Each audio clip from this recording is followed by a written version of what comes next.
Bueno, señores, estamos aquí en el programa especial de los miércoles, Palabras al Viento. Bienvenidos a todos ustedes a esta versión. Hoy 18, ¿no? 18 de noviembre. Estamos ya cerca del mes de las Navidades. Aquí en el canal nos estamos preparando desde ya. A propósito de la fiesta de Navidad que tienen que prepararla de la gente del Canal 3. Como siempre, los miércoles nos acompaña Oscar Sazo y Ramón Gil, que van a presentarse ante ustedes y van a hablar de la actividad, antes que todo, de la actividad del lunes en Santiago. Buenas tardes. Sí, buenas tardes, Omar, Oscar y a todas las personas que nos ven los miércoles en Palabras al Viento sobre la actividad del miércoles en De, Casa de Arte. del lunes. Perdón, del Del lunes, lunes. sí, del lunes en Casa de Arte. Fuimos invitados como grupo de Sosúa, Puerto Plata, junto a otros grupos de diferentes provincias del país. Estaba la gente de Mao, la gente de Moca, había gente de Estaba la gente San Francisco de de San Macorís, estaba Francisco de Noé Macorís. Sayas. Sí. Bueno, los grupos del Cibao estaban reunidos el lunes 16, celebrando el 26 aniversario de Casa de Arte. Nosotros estuvimos por allá leyendo nuestra poesía y fue un encuentro realmente ameno. Estaba Danilo Rodríguez, Eulogio Castillo, los amigos de siempre estaban allá leyendo. Oscar.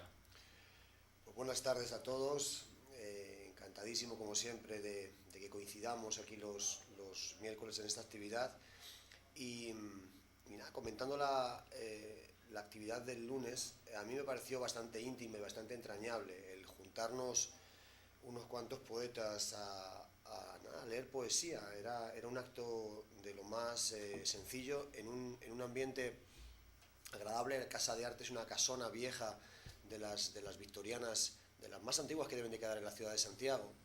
Entonces allí en aquel soportal con el jardín a la derecha y un atril para poder leer poesía a cada uno de los poetas que iban saliendo, a mí me pareció íntimo y entrañable. Es interesante porque uno conoce a poetas de diferentes lugares, de diferentes tendencias, y luego además así se da uno cuenta de que no está solo en este mundillo tan extraño en el que todavía queden locos que les apetezca ponerse a escribir y a leer poesía, el exteriorizar, el tener unos sentimientos, como yo comentaba allí, tener la sensibilidad para atraparlos y cierto talento para escribirlos, toda esa pérdida de tiempo, cuando uno lo hace en solitario, le parece más inútil que cuando hay un grupo de gente que lo puede valorar y lo puede apreciar. Entonces la verdad es que a mí me pareció, nos dimos un banquete de poesía, terminamos tardísimo, Sí. eran casi las 2 de la mañana cuando llegamos aquí, pero la verdad es que agradable. Me resultó muy emotivo lo que leíste, Oscar, dedicado a Andrés Acevedo, que siempre trata de mantenerse en bajo perfil, pero que es un duendecillo incansable en la difusión de la cultura de Santiago. Vaya nuestro saludo a Andrés Acevedo de esta humilde tribuna y además a Puro Tejada, que organizó un acto de bastante altura, un acto en el cual nos estrechamos las manos, los corazones, los escritores de toda la región norte. Que vaya, y además a la gente de Casa de Arte, que cumple 26 años, de verdad nuestra mayor felicitación, porque mantener una institución por 26 años es una labor verdaderamente titánica. Y una institución cultural en un momento en que la cultura está tan mal valorizada. Si uno ve, hace unos 10 o 15 años, todos los periódicos nacionales mantenían una sección cultural y uno podía leer en el periódico Hoy, por ejemplo, Isla Abierta, Isla Abierta, un eh, coloquio coloquio en en el el siglo, siglo, en el desaparecido siglo. y había en el periódico La Noticia, que lo dirigía el actual secretario de Estado de Cultura, José Rafael La Antigua. Había una sección, no recuerdo ahora mismo cómo se llamaba, creo que publiqué en una ocasión unos poemas míos ahí en esa revista. Ciertamente había un movimiento cultural importante a nivel de prensa. Que ha ido desapareciendo. Entonces, cuando uno ve los pocos que quedamos, y seguimos creyendo en el arte, creyendo en la literatura, creyendo en las letras, es para uno sentirse contento el saber que uno no está solo en esto. Pero finalizando ahí esa parte, entramos de lleno a Háblame hablar de Cervantes. de uno de los grandes, el más grande entre los grandes, Miguel de Cervantes y Saavedra. Omar, le doy paso a usted, que usted siempre es el hombre que introduce esos temas, ¿no? Bueno, señores, hoy nos toca hablar de la obra del más grande de los escritores en lengua hispánica, Miguel de Cervantes y Saavedra, que por cierto, ¿dónde le viene el apellido Saavedra? Porque la mamá no se apellidaba Saavedra, Bueno, Oscar, que es vecino de él, que se criaron pues juntos. sí. Sí, pero ese detalle se me pasó preguntárselo.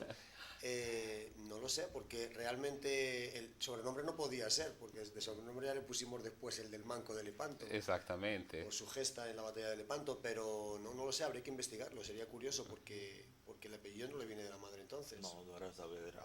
Parece que eso le pusieron de cariño. Sí. Bueno, entrando ya a lo que es el análisis de la obra cervantina, especialmente Don Quijote de la Mancha, que mucha gente confiesa que lo lee y le resulta pesado.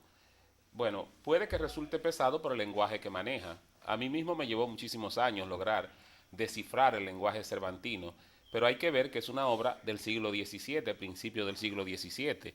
Estamos hablando que es una obra del 1605. El lenguaje del Quijote, tenemos que ver que es un lenguaje barroco. La forma de la retórica, la forma como él conversa, él puede sencillamente en un capítulo empezar un diálogo y tomarse 2 páginas en un diálogo. Hoy en día la novela no admite tal cosa, pero para la época de Cervantes la retórica era el centro no solo de la novela, sino de la vida. O sea, la retórica era demasiado importante. Tenemos, si nos ponemos a ver, por ejemplo, estamos 1605,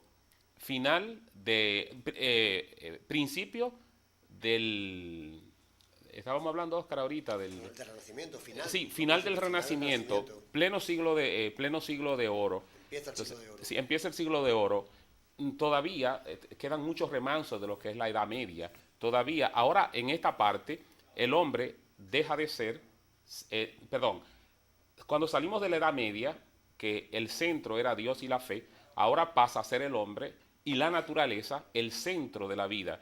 Lo que hace Don Quijote de la Mancha es recuperar ese centro o tomar ese centro que está empezando en ese momento. Pero también hace otra cosa, señores.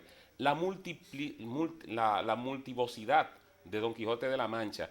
Hasta el tiempo de Don Quijote de la Mancha, la novela era lineal. Era un solo mensaje. Había una especie de esquema de la novela. Pero con Don Quijote de la Mancha hay una mezcla de género. Don Quijote entra dentro de su... Miguel de Cervantes entra en Don Quijote. Nosotros tenemos ahí sonetos, tenemos cuentos intercalados dentro de la novela. Entonces él abre un mundo completamente nuevo con Don Quijote de la Mancha que hasta ese momento no era conocido. Incluso él se dice, yo soy el primero que noveló en esta lengua, y con toda la razón del mundo.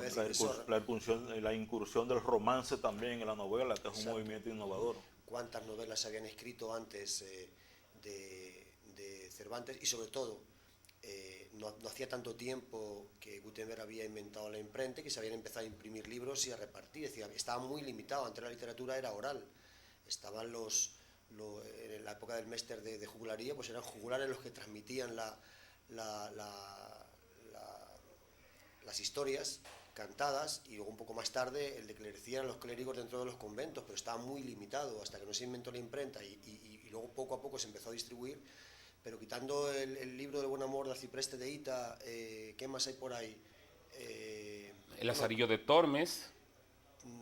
Pero fue de la época, digo anterior. Okay. Dante Alighieri ya está. Ya sí, porque Dante es del 1200, del 1233. Novela, vamos a decir, moderna. Además, la modernidad yo creo que empieza más o menos en esta época. No, empieza exactamente con Don Quijote de la Mancha, la modernidad en la literatura. Hay algunos historiadores que toman el punto de partida de principio de siglo, es decir, el descubrimiento de América, 1500, para decir la edad moderna, hasta la Revolución Francesa en 1789. Pero sí, literariamente yo creo que desde Cervantes.